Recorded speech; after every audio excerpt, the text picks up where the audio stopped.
Earlier today, Governor Rick Snyder signed and vetoed dozens of bills we've been tracking for you. A measure that would have extended a ban on abortion telemedicine was nixed by the governor, as were bills that would allow and regulate internet gambling and fantasy sports betting. Snyder vetoed legislation that would have allowed window tinting on cars, and he rejected a bill that would ban cities and towns from enacting rules for local pet shops. The bills that were signed into law include $69 million for infrastructure upgrades and environmental cleanup and a $1.2 billion supplemental budget bill. The governor still has dozens of bills to go through before leaving office. There's no more hiding behind a computer screen or fake social media name to bully people. As we told you yesterday, cyberbullying is now a crime in Michigan. Fox 47's Alani Latang talked with a mother whose daughter was bullied through social media, who says she's more than happy to see this become a law. My daughter's health was definitely, she had depression, anxiety, didn't want to go to school. Whether it was on the internet or through a text, Alana's daughter was bullied for years at Holt Public Schools. They would join in these groups, 20, 30 kids in a group, and they would include her and include her brother and just talk name calling. It's posts like these that are calling Alana's daughter derogatory names and threatening to kill her. She felt the district just didn't take seriously. And that's what needs to stop. They need to stop dismissing it as drama.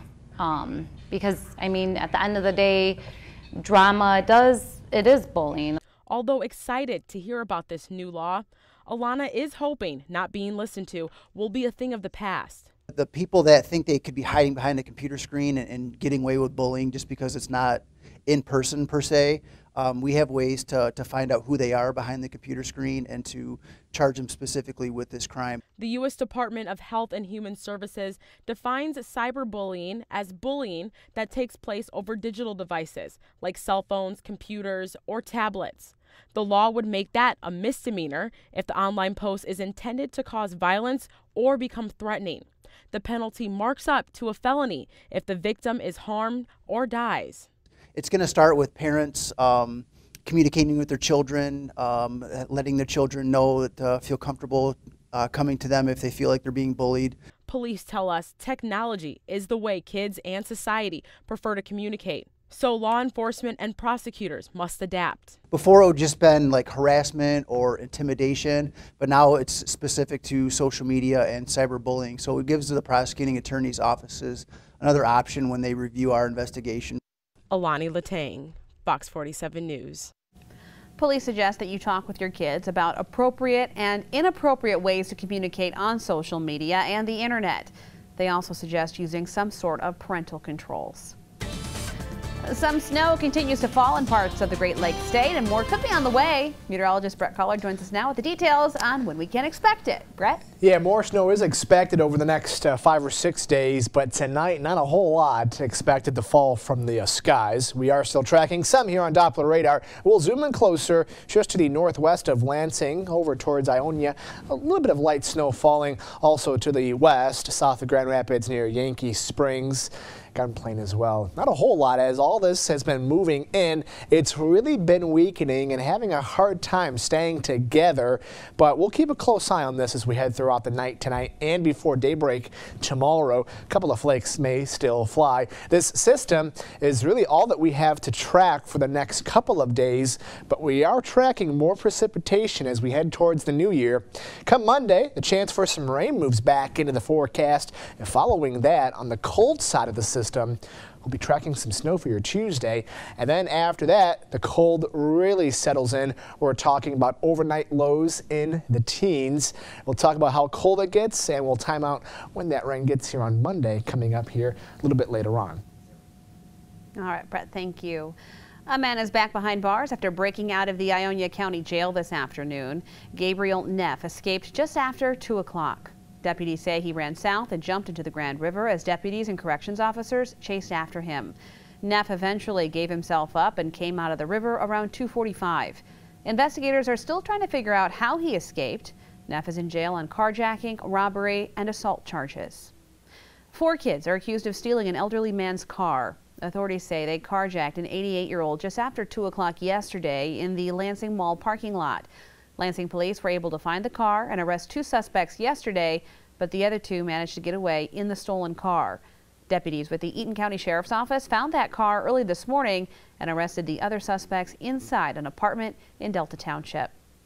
A 15-year-old who was at that apartment but not part of the carjacking had an outstanding warrant for attempted murder in Ingham County. The teenager was arrested and turned over to authorities. We have an update tonight on the bacterial contamination at a local hospital. The Barry Eaton Health District says Legionella is contained to the Pennock Hospital's private plumbing system. Health officials say they have no reason to believe the bacteria made its way into the city of Hastings water supply. The hospital says 1 person who was treated for Legionnaire's disease has died from pneumonia. With just 3 days left in office, Governor Rick Snyder signs an executive order banning state contractors or loan recipients from discriminating against their LGBTQ employees. The directive takes effect immediately, and all state agencies and departments must abide by that order. Governor Snyder says it's important that our state government be a leader in welcoming and respecting everyone. Pot shops that don't have a state license will have to shut down come New Year's Day. The State Department of Regulatory Affairs says that means 72 dispensaries across the state will have to close. A total of 45 medical pot shops received a state license in Michigan, including 2 in Lansing. The capital city is also issuing city licenses for medical marijuana dispensaries. The Lansing Sears store has survived another round of closures, but that victory may be short-lived. Today, the struggling company announced its plans to shut down another 80 stores in March, including locations in Novi and Muskegon. But CNBC reports that Sears may be forced to liquidate its business entirely. Today was the deadline for anyone who wanted to buy Sears out of Chapter 11 bankruptcy, but nobody made a bid. As Sears struggles, small business owners in mid-Michigan tell us they have a lot to celebrate. And as our Carla Byron tells us, some things to be anxious about as we head into the new year. But once the season started, it just went gangbusters. Just each day, more and more sales, more and more customers. Store owners in Old Town are celebrating a successful holiday season. When people came in to shop, it was like they weren't dragging, you know, like, oh, I have to get another gift. They were very upbeat and positive about finding something really special. The Small Business Association of Michigan says it's been a really good year for small businesses in the state. With a strong economy, customers are shopping aplenty. Many companies are even challenged to meet the demand of more customers than they have employees. They come in and they're buying a lot. The association is a bit concerned with next year's outlook, though. The stock market has been all over the place in the last month. International trade has been rocky, and a recession could be on the horizon.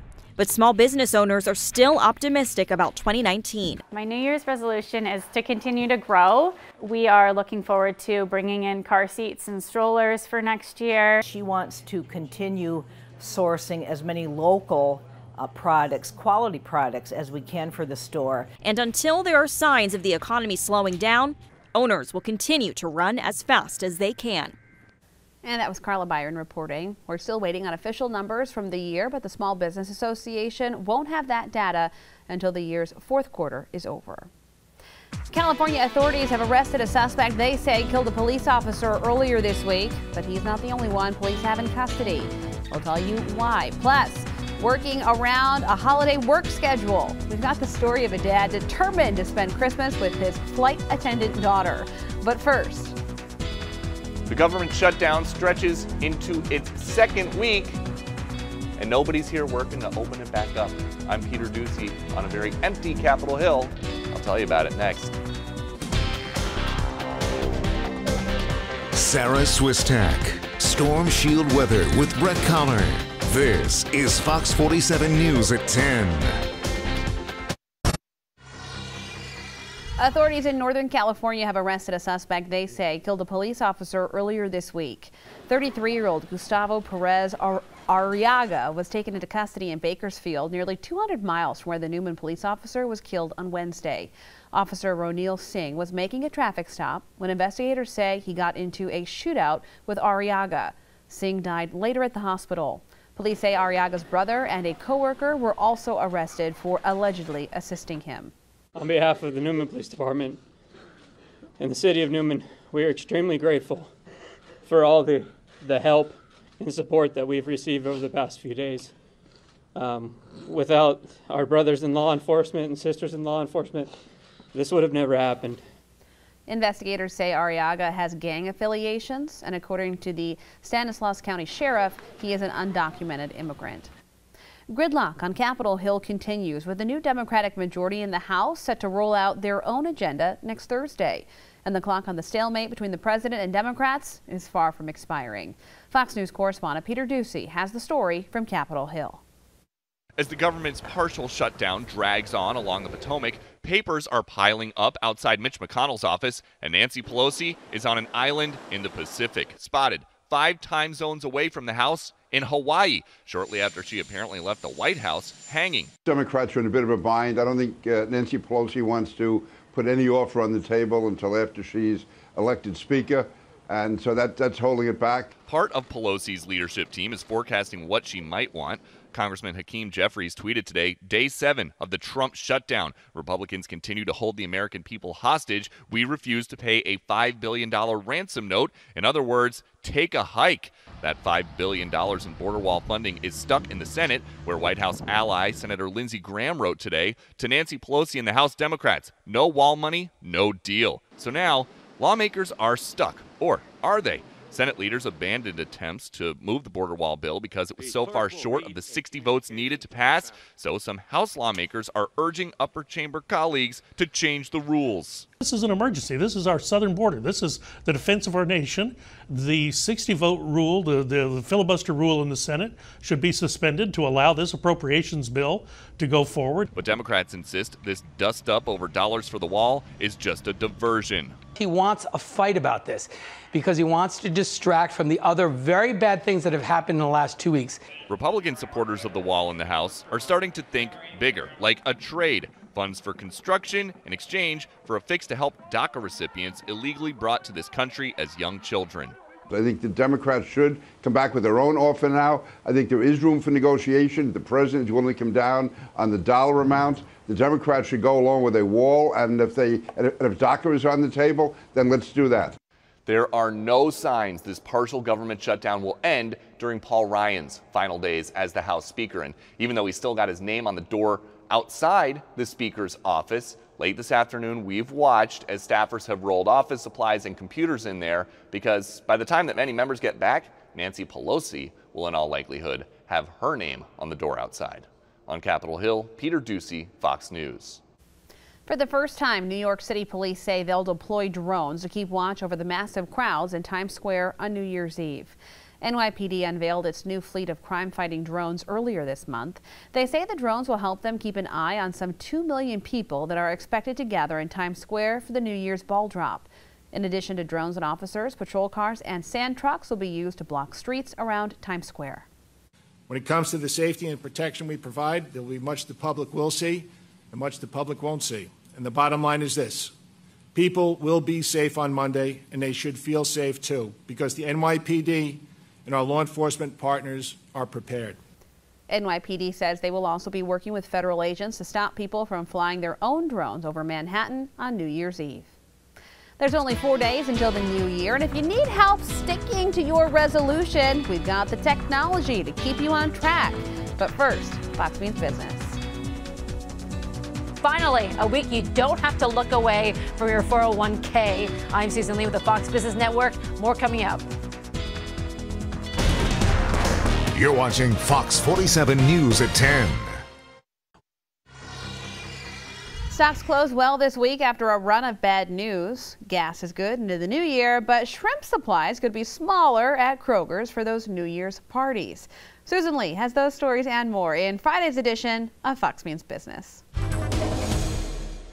How about this? A rally for stocks. The Dow, the Nasdaq, and the S&P 500 all closing higher for the first positive week of the month. But keep in mind that we are still way down from our all-time highs. Meantime, those for sale signs around the neighborhood are starting to gather dust. According to the National Association of Realtors, contracts to buy previously owned homes dropped unexpectedly in November. Potential buyers staying away due to higher mortgage rates last month. And And if you're getting away ahead of the New Year's holiday, you're still getting a break at the pump. The national average for regular unleaded gas dropping for the 79th straight day. A gallon now costs you $2.28. And if you like shrimp, listen up, because we've got a food recall to tell you about. Grocery chain Kroger is recalling several kinds of cooked shrimp products. Turns out that some of them were either undercooked or raw. The shrimp was distributed to stores in Michigan, Ohio, and Virginia. That's business. I'm Susan Lee.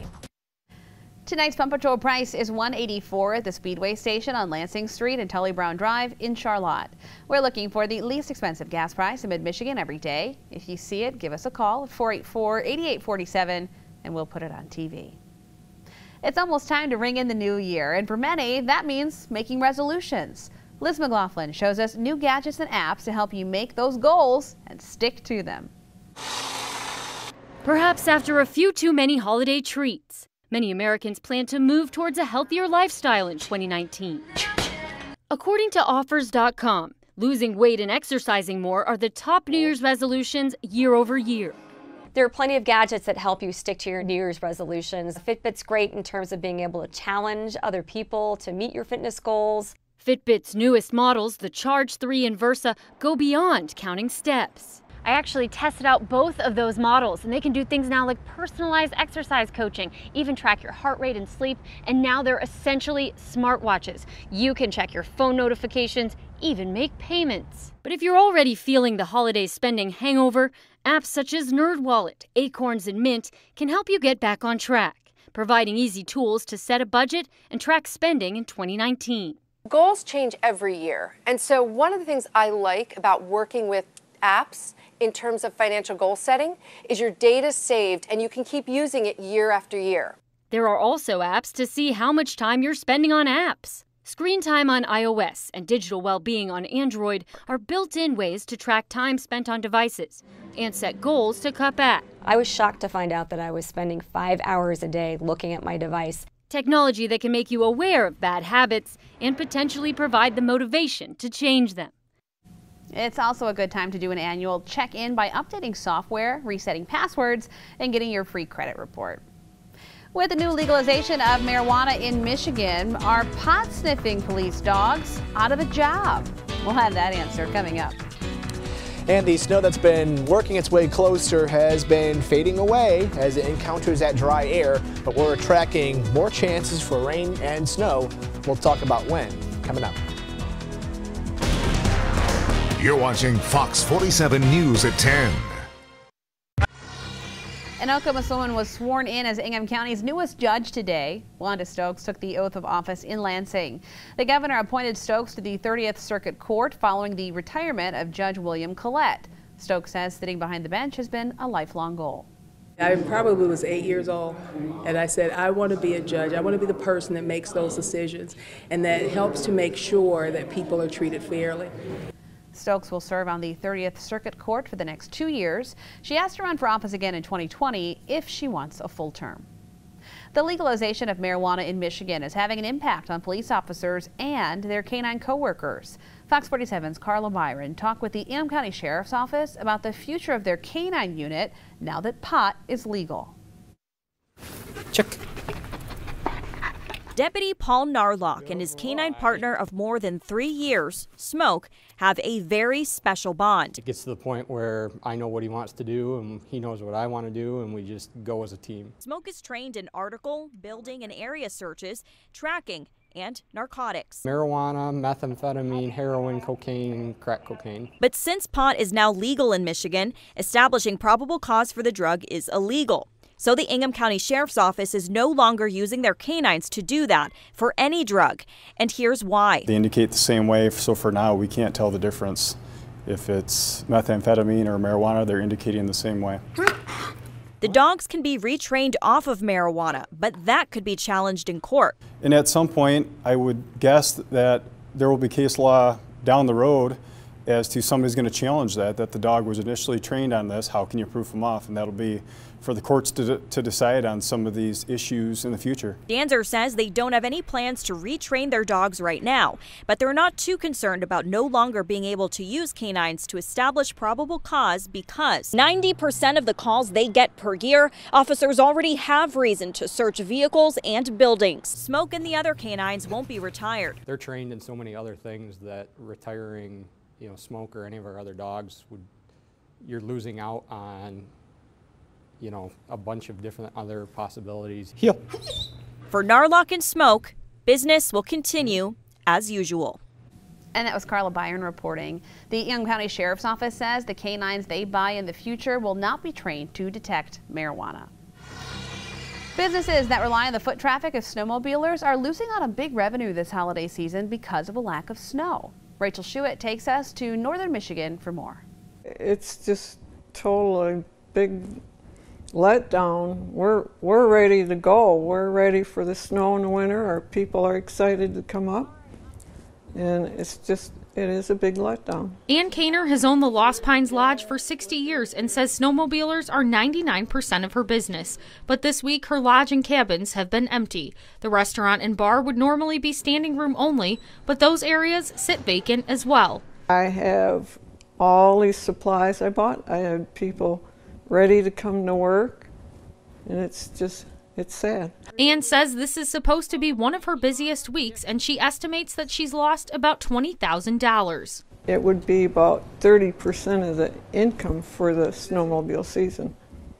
It is big. It's, like I say, it would cover 3 weekends, 3 good full weekends, if we had the snow. Another place affected is Coyote Crossing Resort. Pete Finch, the owner, says the lack of snowmobilers hurts employees. The thing I probably feel worse about is obviously the financial impact to the business, but we can't employ as many people as we normally would when we're busy, so we have to call people off from their shifts. Pete says his cottages are being rented by skiers, but with the lack of snowmobilers, he estimates that he's losing 50 to 75% of his restaurant business. The biggest impact to us is the restaurant side of things. You just can't get back those kind of numbers of 300 to 500 people through your business in a day. Both owners know one thing they can count on in northern Michigan is changing weather. I'm hoping we'll get all the rest of our weekends in and have the rest of a good winter. With our proximity to the Lake Michigan, maybe we get a lake effect storm here in the next week and get us back rolling with snowmobilers again. Well, it's a warm day out there today, but the colder air has moved in. Meteorologist Brett Collar lets us know how cold it's going to get. Coming up next in the Storm Shield forecast. You're watching Fox 47 News at 10. Your Storm Shield forecast with meteorologist Brett Collar, only on Fox 47 News at 10. Well, we've seen a few snowflakes out there this evening, but not a whole lot, really. No, as that snow's been moving in, it's kind of been dissipating, and we'll keep that chance in there overnight tonight for a couple of flurries, but we've also got the chance for more snow and more rain in the coming days, and also some colder temperatures as well. We're talking about overnight lows in the teens to start the new year. As for daytime highs, they'll be somewhat steady in the low to middle, at times upper 30s. Take a look at the high there on Wednesday, 26 degrees. We'll likely be waking up in the middle teens early Wednesday morning. You'll see it coming up in the 7-day. Outside right now, a lot of clouds, and again, a few flakes flying from time to time here or there, but not a whole lot with this system. As it continues to move in, it continues to weaken across the area. You can see here on Doppler radar, most of us are dry, but a couple of snowflakes trying to form and show up here on radar, west of Charlotte, over towards Ionia and Sunfield as well. But again, not a whole lot out there. The band of snow that gave way to some accumulation in the northern half of the lower peninsula continues to move east-southeast, but continues to weaken as well. That's why our chance tonight can't be ruled out for a few flurries, but again, not expecting a whole lot in the way of snow. Aside from this, no big weather makers for us the next couple of days. That will change, though, early next week. We'll time it out on Future Track hour by hour overnight. A passing snow shower or two, maybe something before sunrise tomorrow. Aside from that, I think this weekend looks pretty good. It will be cold, but we will see more sunshine. Decreasing clouds as we head into the lunch hour on Saturday. If you have any plans to be out, grab the sunglasses, but also grab the big coat, the hat, and the gloves because it will be cold. We'll see even more sunshine as we head into your Sunday. You'll see it coming up in the 7-day. After that, though, things do change. Come Monday, our next system moves in, giving us a pretty good chance for some rain showers to start. As that system moves by on the backside, it will get cold and we'll have the chance for some snow. And looking at some of the models, there is a chance that we could see some accumulation with that snow on Tuesday. It's certainly some time out, and so with that, there is still some back and forth with the snowfall totals, but we will keep a close eye on that chance for accumulation on your Tuesday. And then again, to start the new year off, it will be cold. The chance for snow not all that great, but the big story to start 2019 is the cold. Tonight it will be cold, mid-20s, wind chills likely in the teens with that wind up to 15 miles per hour. And again, a couple of flurries possible here or there. Not expecting much, and a couple of slick spots can't be ruled out from time to time as well. Tomorrow, after some clouds early, we'll see decreasing clouds. It will be a cold day with highs topping out near 30. Your 1-800-Hanson's weather kid, 9-month-old Ella Faith of Alma. Take a look at the 7-day. There's that rain Monday. You'll want to keep the umbrella handy. It's going to be a soggy day. On the back side of that system, it will get colder, and so with that, some snow expected Tuesday, and then 26 for a high Wednesday. Waking up Wednesday and Thursday morning in the teens. It's possible wind chills could be in single digits. Whoa! To start the new year, so get the big coat out. Maybe get a couple of big coats out for the new year. Yeah, scarf, hat, gloves. Sounds like you're going to need it all. All of it, yep. All right, Brett, thank you. Well, it's time now for tonight's Yes Fix, and this batch is full of some festive felines. Can you spot them? Up first is Jasper, right in the middle there, the kissing reindeer. What a cutie. Sent in to us by Jerry and Bev Davids. Next up, Hamilton the cat wants to wish everyone a happy holidays. He looks so cozy there. Thanks to Amy Smith for sharing. And finally, a cat in a Christmas tree. What could be better, right? Laura Brand sent us this shot of the little Santa pet. Very cute. Well, if you have a picture you'd like to share, send us an email, yespics@fox47news.com. There's plenty to do around town this week, and Kylie Kahn has the details. There are plenty of parties and events going on for parents this New Year's Eve, but here's something the kids can go to as well. Play in East Lansing is hosting a New Year's Eve party on Monday from 11 a.m. to 12:30 p.m.